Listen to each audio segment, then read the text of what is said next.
Enthalpy of dilution लिखेंगे the enthalpy change the enthalpy change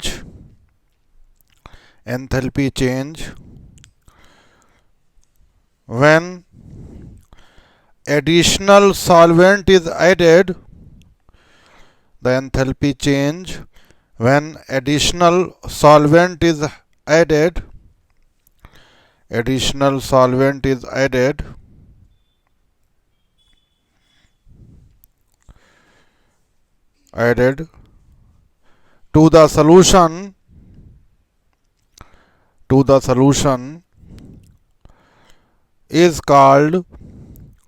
to the solution is called enthalpy of dilution. To the solution is called enthalpy of dilution. Next पर लेंगे enthalpy of dilution of a solution. Enthalpy of dilution of a solution. Enthalpy of dilution of a solution is dependent on the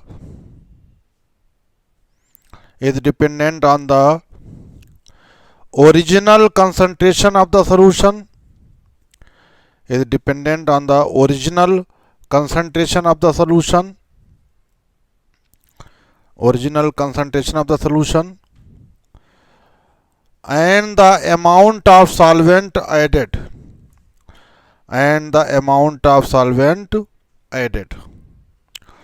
Original concentration of the solution and the amount of solvent added.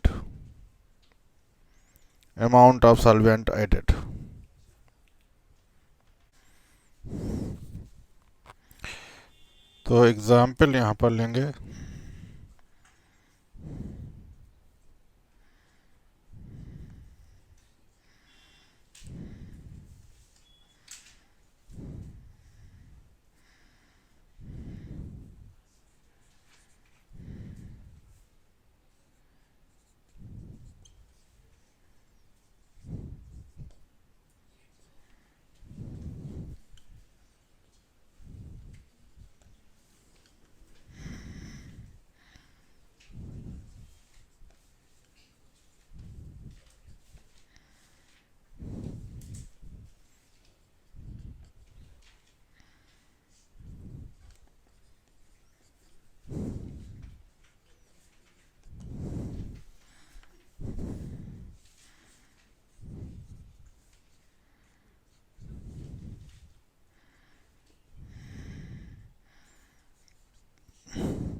तो देखिए enthalpy of dilution क्या है, dilution मतलब होता है पतला करना।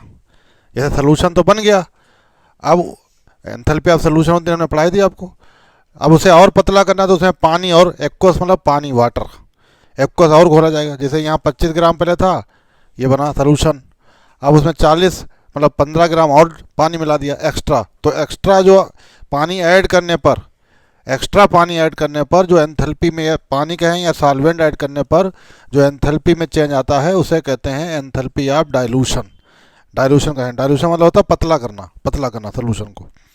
तो जैसे यहाँ पर 25 किया, फिर 40 किया, 15 ज़्यादा एक्स्ट्रा किया, तो ये पहले एंथैल्पी में उतना चेंज हुआ फिर उतना, तो एंथैल्पी ऑफ डाइल्यूशन क्या हो जाएगी। तो एक्स्ट्रा कितना घोला गया, 15। पहले पहले 25 था, अब 40, तो एक्स्ट्रा कितना घोला गया, 15। तो 25 और 40 दोनों मिलाकर ये आ जाए। दोनों इक्वेशन अगर आप जो है इस वाले में से वो सब्ट्रैक्ट कर दें, घटा दें, माइनस कर दें, तो आपको ये मिलेगा जाकर। इन दो इस वाली इक्वेशन में से वो घटा दें तो 15 बचेगा। तो 25 और फिर 15 दोनों मिला के 40 हो जाएगा वही है। तो ये इस वाली इक्वेशन में से वो माइनस कर दें, तो इसमें से वो माइनस करोगे तो ये माइनस हो गया, और माइनस माइनस प्लस हो जाएगा फिर है। तो क्या हो जाएगा ये, तो क्या बचेगा जाकर, ये बचेगा कितना, ये आएगी जाकर एंथैल्पी ऑफ डाइल्यूशन आई जाकर। एंथैल्पी ऑफ डाइल्यूशन जो है इतनी कहलाएगी, किसकी, HCl की एंथैल्पी ऑफ डाइल्यूशन इतने, यह निकल के आई जाकर। और ये किस पे डिपेंड करती है, ओरिजिनल कंसंट्रेशन सोल्यूशन और जो अमाउंट ऑफ सॉल्वेंट जो एक्स्ट्रा ऐड किया गया है उस पर डिपेंड करती जाकर है।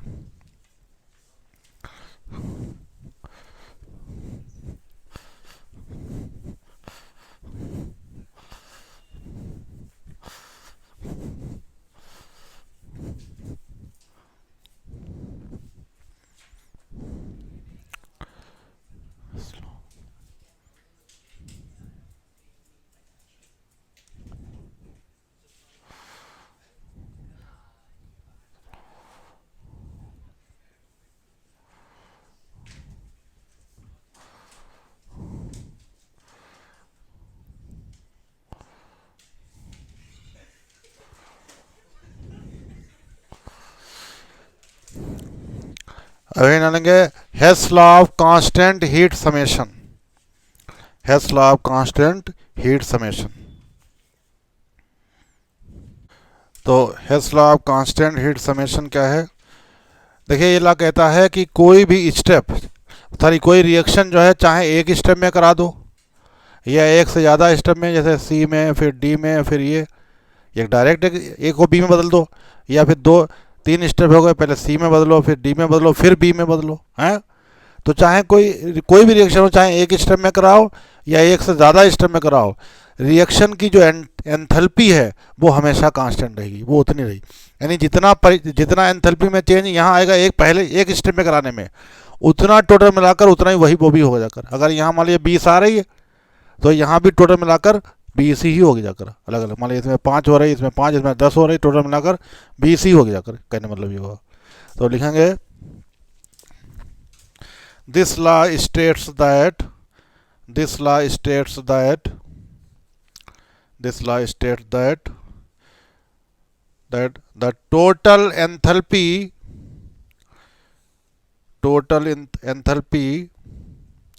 of a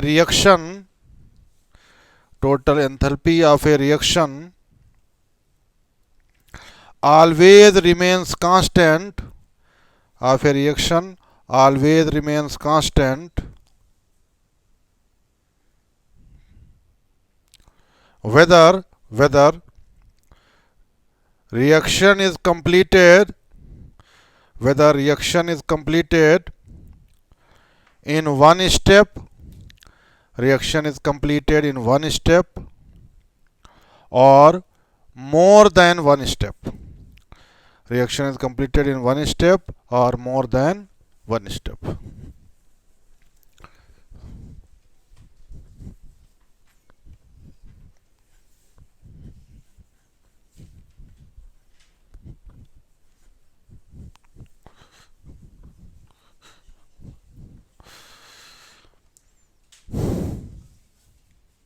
तो जैसे यहाँ पर है, हमने ए को बी में बदला, एक स्टेप में रिएक्शन करा दी, या फिर ए को पहले सी में बदला, फिर सी से डी में बदला, फिर डी से बी में बदला। ये 3 स्टेप में कराई। तो heat of reaction H not, ये स्टेप 1 में हो गई। तो heat of reaction H1 not, ये दूसरा स्टेप है। पहला स्टेप हो गया, दूसरा हो गया, तीसरा हो गया। तो हीट ऑफ रिएक्शन H2, फिर है heat of reaction H3।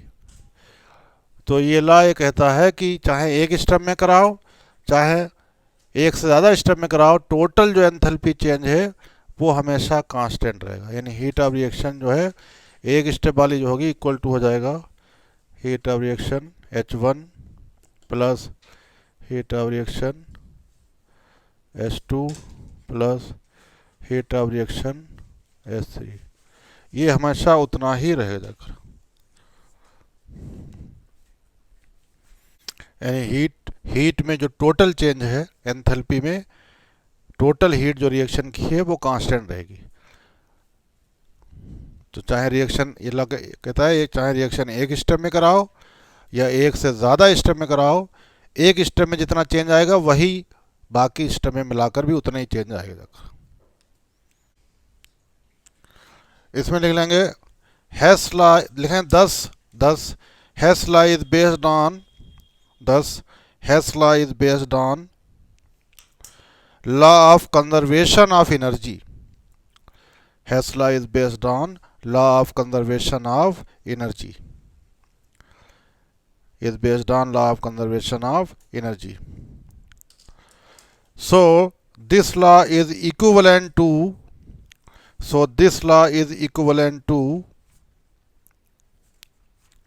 equivalent EQUIVALENT, equivalent to first law of thermodynamics. This law is equivalent to first law of thermodynamics. तो पहला क्वेश्चन देखिए लिखा हुआ है यहाँ पे, ये 6 क्वेश्चन यहाँ शुरू के 6 क्वेश्चन यहाँ दिए हुए हैं, ये ऑब्जेक्टिव हैं। यहाँ choose the correct answer. A thermodynamic state function is a quantity. Thermodynamic state function वो क्वांटिटी है। और ऑप्शन दिया है यू टू डिटरमाइन हीट चेंजेस। दूसरा है whose value is independent of path. तीसरा यू to determine pressure volume work. चौथा है whose value depends on temperature only. हाँ, तो स्टेट फंक्शन मतलब है ऐसी क्वांटिटी जो सिर्फ स्टेट पर डिपेंड करती हो, पाथ पर डिपेंड नहीं करती हो। तो पाथ पर इंडिपेंडेंट।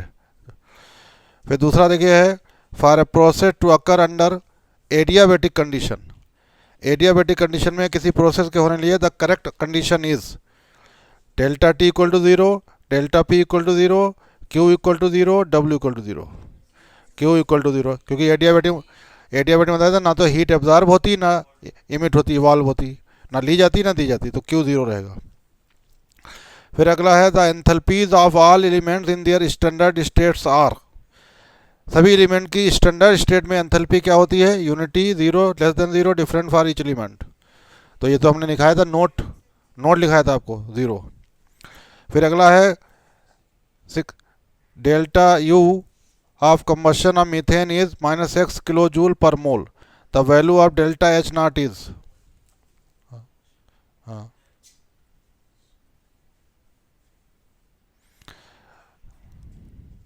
तो कंबशन जो होता है एक्सोथर्मिक है, ऐसे ही पता कर लें। और जब कंबशन एक्सोथर्मिक है तो एक्सोथर्मिक रिलेटेड एंथैल्पी चेंज क्या होता है? निगेटिव। और निगेटिव वैल्यू कब होगी? जब 0 से कम होगी, 0 से कम होगी। अच्छा, एंथैल्पी चेंज, अच्छा यहाँ 0 से कम नहीं, उन्होंने डेल्टा U के फॉर्म में बताया है। तो देखिए इसको ऐसे भी आप कर सकते हैं, जैसे मेथेन का कंबशन कराना है। मेथेन का कंबशन ऐसे होगा जाकर, ये गैस, ये भी गैस, तो 2CO2 बनेगा गैस प्लस 2H2O, लिक्विड। अब डेल्टा एन जी निकाल लो। डेल्टा एन जी क्या आएगा, ये तो 1 है और ये 2 है, वो 3 है। 1 - 1 + 2। हमने डेल्टा एन जी बताया था total number of moles of gaseous product minus total number of moles of gaseous reactant. तो डेल्टा एन जी आपका आ गया -2। अब इक्वेशन आप बताई थी delta H equal to delta U plus delta N G R T. तो delta U की वैल्यू क्या है, डेल्टा एच इक्वल टू ये डेल्टा एच की वैल्यू क्या दी गई, -x। अभी डेल्टा यू की दी गई ना, और फिर ये प्लस और फिर -2 RT। तो डेल्टा एच जो है -x और फिर ये और माइनस हो जाएगा उसमें से, माइनस माइनस मतलब प्लस माइनस माइनस हो जाएगा ना। तो डेल्टा एच की वैल्यू जो है मोर निगेटिव हो जाएगी। और मोर निगेटिव मतलब क्या हो गया कि ज़्यादा निगेटिव कब होगी, तब जब डेल्टा एच जो है ये less than delta U not हो जाएगा, और से कम हो जाएगी जाकर। और निगेटिव होना मतलब वैल्यू कम हो गई। और या आप ऐसे रखे रहना तो तब भी तो आप हो जाएगी चक्कर, मतलब यहाँ पे आप ये ना रखो ऐसे डेल्टा यू रखे रहना तो तब भी तो आप क्लियर हो जाएगा। तो क्या हो रहा देखिए, डेल्टा यू में से इतना कम हो गया, मतलब वैल्यू डेल्टा यू से कम हो जाएगी जाकर, -2 RT हो गया ना, तो डेल्टा यू में से कम हो गई वैल्यू, तो लेस देन थर्ड वाला हो जाएगा।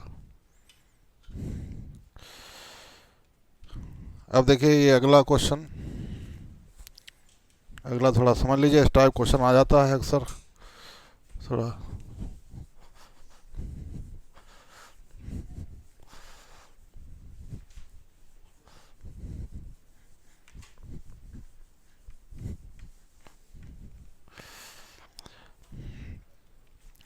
तो यहाँ कह रहे हैं कि देखिए अगला question, enthalpy of combustion of methane. अब इनकी सबकी रिएक्शन लिखनी पड़ेगी आपको। पहली कंबशन ऑफ मेथेन मतलब मेथेन को जलाना है, तो 2O2 बैलेंस इक्वेशन लिखनी पड़ेगी। तो ये बनेगा CO2 + 2H2O लिक्विड, और डेल्टा एच कितना दिया हुआ है यहाँ पर, -890.3 किलो जूल पर मोल। ये फर्स्ट इक्वेशन हो गई। फिर enthalpy of graphite, graphite carbon होता है, तो C और +O2 ये हो जाएगा जाकर CO2। ये भी दिया कितना, delta H equal to -393.5 kilo joule per mole. फिर है enthalpy of hydrogen, combustion of hydrogen को जलाए ऑक्सीजन, तो H2 गैस, और ये हो जाएगा ½ O2 गैस, और बन जाएगा H2O। ये कितना दिया है, -285.8 किलो जूल पर मोल। तो ये 3 रिएक्शन दी गई हैं, उन्होंने कहा कंबशन मतलब ये हो गया। अब निकालना क्या है यहाँ,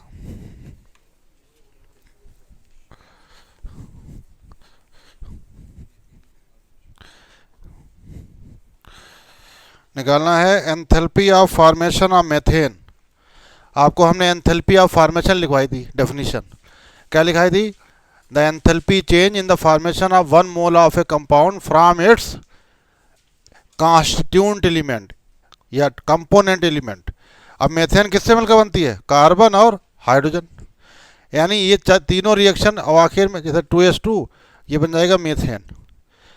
तो आपको ये भी समझा था एंथैल्पी ऑफ फॉर्मेशन तभी कहलाएगी जब वो अपने कंपोनेंट से मिलकर बने। तो हमें अब क्या करना है, हमें ये रिएक्शन लाना है, इन तीनों में से तीनों से काट पीट कर हमें आखिर में ये लाना है। अब कैसे लाओगे आप, बस ये है, बस तीनों रिएक्शन में काट पीट कर आखिर में हमें ये लाना है। अब आप कैसे लाओगे, देखिए अब बनाना है क्योंकि मेथेन बनेगी, एंथैल्पी ऑफ फार्मेशन कह रहे हैं तो बनेगी तो उधर उस साइड में, और ये है इधर मीथेन। तो पहली वाली रिएक्शन को उल्टा कर दो, पलट दो, पहली वाली रिएक्शन को पलट देंगे, वो इधर लिखेंगे वो उधर लिखेंगे, क्योंकि बनाना है ना उधर जाएगी। तो पहली वाली रिएक्शन हम पलटेंगे, देखिए तो क्या हो जाएगा, CO2 gas plus 2H2O liquid, और ये हो जाएगा CH4 गैस और प्लस 2O2 गैस। और अब ये देखिए जब पलट दी तो ये प्लस की हो जाएगी। अब डेल्टा एच की वैल्यू क्या हो जाएगी, बदल जाएगी प्लस 890.3 किलो जूल पर मोल। अब देखिए हमें लाना क्या भाई, सी लाना आखिर में और हाइड्रोजन लाना, बाकी सब काटना है। तो ये CO2 है, इसे कैंसिल करना पड़ेगा। तो कैंसिल होने लिए जैसे एरो इधर CO2 है तो एरो उधर भी CO2 होना चाहिए, तभी कटेंगे। तो ये तो ऐसे निकाल लो, क्योंकि CO2 इसमें मिल रही है उधर उस साइड में, तो इसको तो ऐसे उतार लो, आप ऐसे ले लो। तो C plus O2 gas CO2 और यहाँ डेल्टा एच कितना आया है, दिया 393.5, ये हो गया। अब देखिए अब इस रिएक्शन में क्या है, 2H2 इधर है, अब इन्हें भी हमें कैंसिल करना पड़ेगा, तो 2H2 उधर भी होना चाहिए। तो इसके लिए क्या करना पड़ेगा हमें कि इसमें सिर्फ H2O आ रहे हैं, तो तीसरी वाली रिएक्शन को 2 से मल्टीप्लाई करके लिखेंगे ताकि 2H2 उधर आ जाए, 2 से मल्टीप्लाई करके लिखेंगे। तो देखिए तो 2 से मल्टीप्लाई करो तो हो जाएगा 2H2 गैस, फिर 2/2 O2 बचेगा, O2 गैस, और इधर हो जाएगा 2H2O लिक्विड। और यहाँ कितना हो गया, 2 से मल्टीप्लाई ये भी करो तो कितना आ जाएगा, डेल्टा एच इक्वल टू -571.6, ये आ गया। बस आ गया, अब देखिए समझ लीजिए।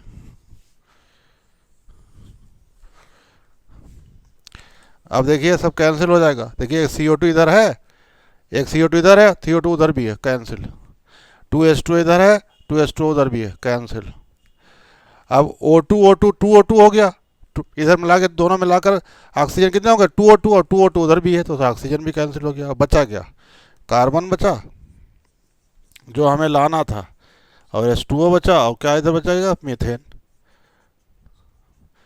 अब डेल्टा एच, आप इन सबको जोड़ लो, बस वही आंसर आ जाएगा, इन सबको ऐड कर लो, वही आंसर आ जाएगा।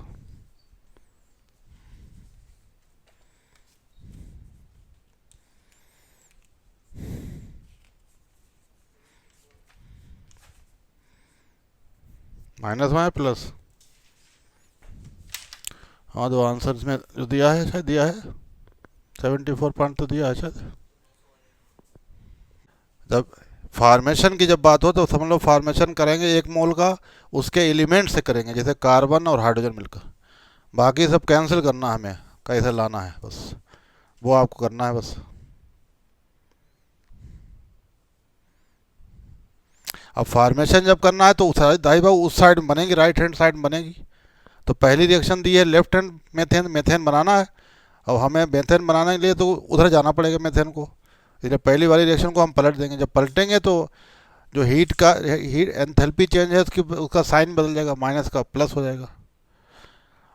अब इधर CO2 है, उधर CO2 नहीं है था, तो दूसरी वाली ऐसे उतार लेंगे ताकि उधर भी CO2 आ जाए, हमें कैंसिल करना है। अब 2H2 इधर दिया हुआ, उधर केवल H2O दिया तीसरी वाली में, तो इसलिए 2H2 उधर भी लाने पड़ेंगे, इसलिए 2 से मल्टीप्लाई कर दिया। बाकी सब काट पीट दीजिए, सिर्फ यही बचेगा, आ जाएगा। छोड़िए 6.67 देखिए, क्वेश्चन नंबर NCERT का है, क्वेश्चन नंबर है 6.7।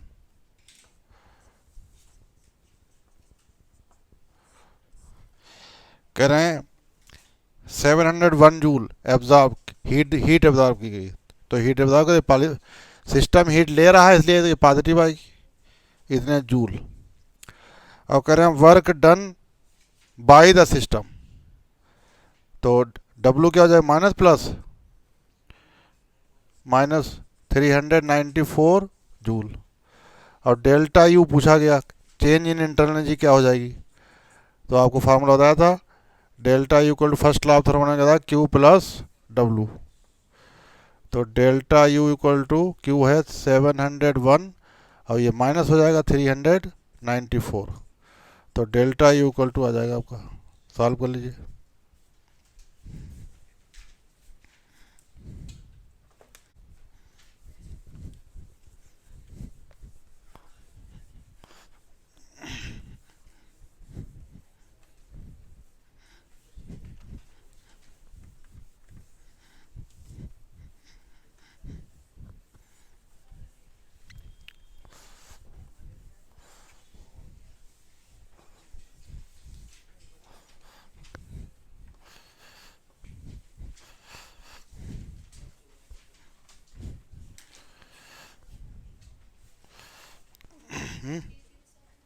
हम्म 307। अब देखिएगा क्वेश्चन नंबर 6.8 है एनसीईआरटी का।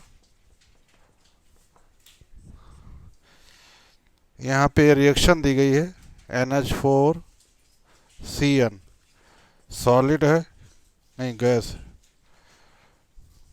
प्लस 3/2 O2 गैस, और ये बन रहा है N2 nitrogen gas, CO2 gas और H2O लिक्विड, ये बन रहा है।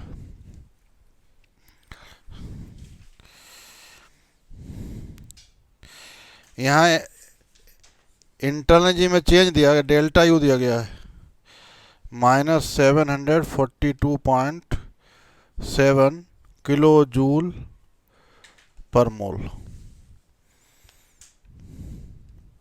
तो चाहे तो किलो हटा दीजिए आप, तो 742.7 किलो मतलब होता है 10⁻3, ये हो जाएगा जूल पर मोल। अब यहाँ निकालना क्या है, एंथैल्पी चेंज निकालना है, डेल्टा एच निकालना है। और क्या चीज़ दी गई यहाँ पर देखिए, टेम्परेचर दिया गया है 298 केल्विन, आर की वैल्यू जूल में आप जानते हैं, पीछे पढ़ा चुके हैं 8.314, ये जूल में लेंगे, जूल क्योंकि जूल में यहाँ दी गई तो जूल पर केल्विन पर मोल। अब डेल्टा एन जी यहाँ निकाल लो, डेल्टा एन जी देखिए टोटल नंबर ऑफ मोल गैसीय प्रोडक्ट, तो गैसीय प्रोडक्ट कितने हैं गैसियस वाले 1 + 1 माने total number of moles of gas reactant, तो एक और ये 1.5 1 + 3/2, तो delta N G equal to क्या आ जाएगा 2 - 5/2, तो डेल्टा एन जी आपका आ जाएगा -½ बचेगा, -½ अब फार्मूला लगा दीजिए, डेल्टा एच इक्वल टू क्या होता है delta U plus delta N G R T.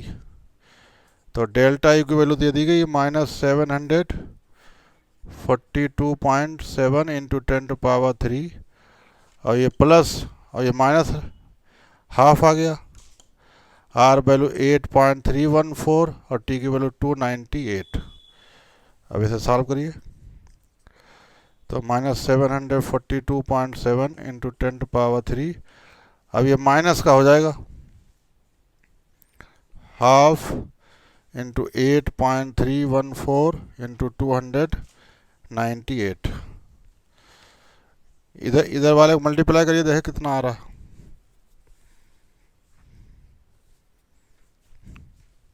कितनी आई मल्टीप्लाई, और 1247.1। अब देखिए इधर पावर 3 है, अब इधर पावर है नहीं तो इधर पावर ले लेंगे, तो 1 2 3 के बाद यहाँ पॉइंट लगाएंगे, तो डेल्टा एच इक्वल टू, क्योंकि जोड़ ऐड या सब्ट्रैक्ट तभी कर सकते हो जब दोनों तरफ पावर बराबर हो, या तो ये पावर खत्म करो या उधर फिर पॉइंट हटा लो, 1 2 3 के बाद लगा दो, तो हो जाएगा -742.7 10⁻3 और ये हो जाएगा -1.247 इंटू 10⁻3। तो डेल्टा एच इक्वल टू 10⁻3 कामन ले लीजिए, तो 704.7 और -1.247 ये आ जाएगा, तो डेल्टा एच इक्वल टू आपका आ जाएगा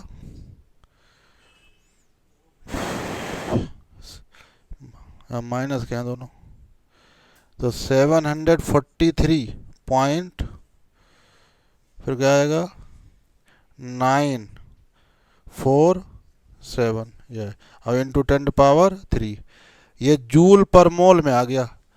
अब 10⁻3 फिर से हटा दो, उसकी जगह किलो लिख दो, फिर से हटा के उसकी जगह किलो लिख दो, तो माइनस 743.947, और यह जाएगा किलो जूल पर मोल, यह जाएगा किलो जूल पर मोल आ जाएगा। 10⁻3 की जगह फिर से किलो लिख देंगे, यह जाएगा किलो जूल पर मोल।